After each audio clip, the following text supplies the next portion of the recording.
खुशियों की कीमत बढ़ जाती, गम सस्ते हो जाते हैं।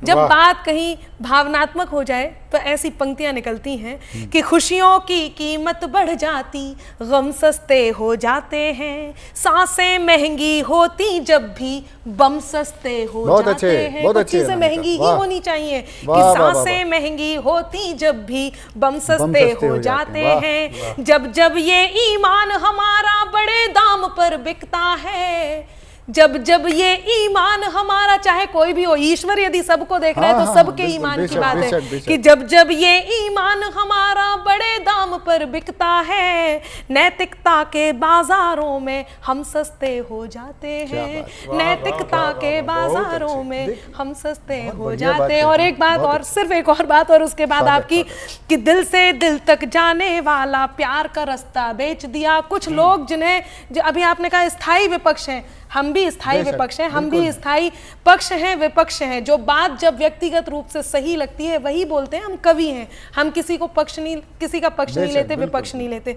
तब देशद्रोही के लिए भी एक बात कहना चाहती हूँ जो बहुत ज़रूरी है, जो कहीं ना कहीं महंगाई, हम महंगाई से त्रस्त हैं, लेकिन जब महंगाई उनके लिए हथियार बन जाता है तब बातें बिगड़ने लगती हैं। तब मैं एक बात कहती हूँ तार्किक, सुनिएगा कि दिल से दिल तक जाने वाला प्यार का रास्ता बेच दिया, आपस के सद्भाव का तुमने हर गुलदस्ता बेच दिया। कम से कम महंगाई को लेकर के तो इस तरह की बात ना हो कि आपसी सद्भाव खत्म हो, कि आपस के सद्भाव का तुमने हर गुलदस्ता बेच दिया। एक बात मैं कहती अंबर देश तोड़ने वालों से, एक बात मैं कहती अंबर देश तोड़ने वालों से, महंगाई के दौर में तुमने खुद को सस्ता बेच दिया, महंगाई के दौर में तुमने खुद को सस्ता बेच मैं दिया। अपनी आज के कार्यक्रम की आखिरी प्रस्तुति करता हूँ। गरीबी और महंगाई, मैंने बताया कि दो पक्की सहेलियां हैं, इनका 7 जन्मों का रिश्ता होता है। मैं मर्सिडीज में चलने वालों से, एक घर के 3 मेंबर हैं, 4 गाड़ियां रखने वालों की बात नहीं कर रहा हूँ, मैं उस बिल्कुल बिल्कुल नीचे तबके के आदमी की बात कर रहा हूँ जिसको आप सरकार ने अनाज दिया। समझाइए नहीं, वो उनका फेवरेट टॉपिक है। मैंने शुरू में ही कहा था सियासतदानों का फेवरेट टॉपिक है गरीबी और महंगाई। आपने गरीब को दिया ना, बिल्कुल, और हकीकत है, इन्होंने कहा कि भगवान देख रहा है, आपने दिया, अच्छी बात है, लेकिन हमारे पिताजी ने हमको हमेशा ही समझाया, बेटा कोई भी पुण्य करो, कोई भी दान करो तो गुप्त दान कर दो और भूल जाओ, तब वो ईश्वर भी उसका आपको सुफल देता है और वो लगता भी है उसको। तो उसका विज्ञापन करने की अपेक्षा में उस आखिरी आदमी की पीड़ा पहुंचा के एक प्रतिगीत का पैरोडी का ये संवेदनशील पक्ष भी देखिए। स्वागत है। मैं विपक्ष की तरह नहीं, तो परिवार की तरह अर्ज कीजिए। बिल्कुल छोटा आदमी जो मेहनत करता है, घर गांव में खेती करता है, यहाँ के मजदूरी करने लगता है, उस आदमी की बात।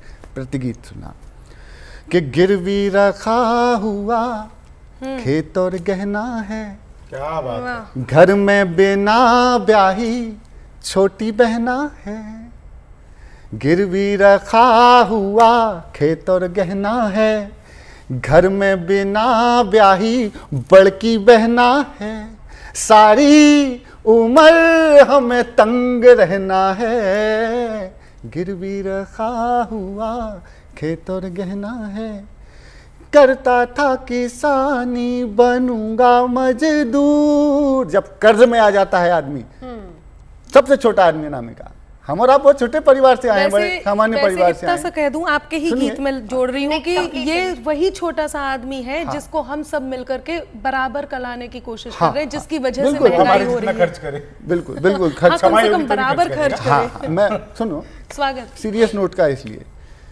कि करता था किसानी बनूंगा मजदूर, कर्जा पर सभी, खुददारी भी तो होती है उसमें, कर्जा पर सभी का चुकाऊंगा जरूर, जीवन सजा है तो हंसकर सहना है, गिरवी रखा हुआ खेत और गहना है, सारी उम्र हमें तंग रहना है।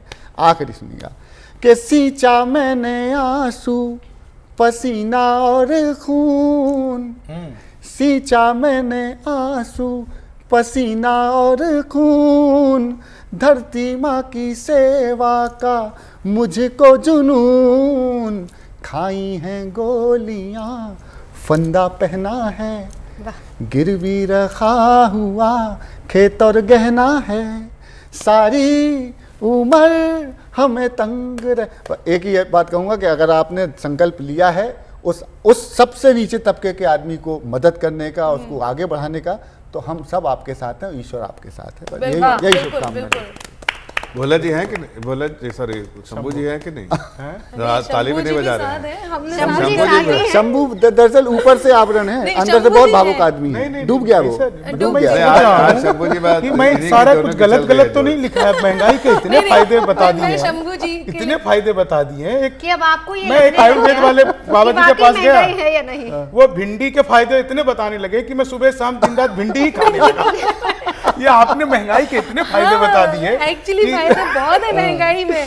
तो शंभू जी, गोभी के सुर घमंड से लबरेज हो गए, भिंडी के नखरे मुर्गियों से तेज हो गए, मंडी में जो रखे हुए थे लाल लाल से, देखो वो टमाटर भी है अंग्रेज हो गए, देसी वो टमाटर भी है अंग्रेज। और सर मैं एक महंगाई का एक चीज बताता हूँ आपको कि कांटों में फंस के देखो मेरा चीर फट गया।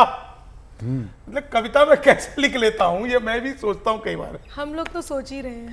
हाँ अभी तुम सोच रही हो इसलिए मैं कह रहा हूँ कि कांटों में देखो फंस के मेरा चीर फट गया, छोड़ो गरीब आज से अमीर फट गया, लोगों का दूध फट न सुनते आए थे मगर मैं पनीर फट गया, हो गया।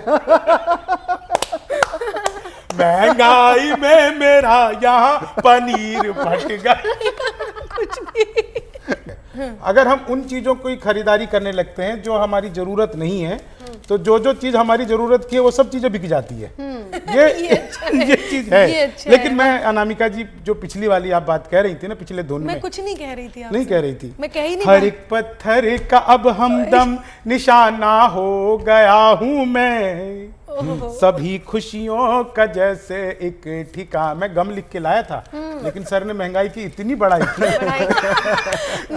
हर एक खुशियों का अब हमदम ठिकाना हो गया हूं मैं, हमेशा खोया रहता हूं तुम्हारी झील आंखों में, तुम्हारे इश्क में पागल दीवाना हो गया हूं मैं।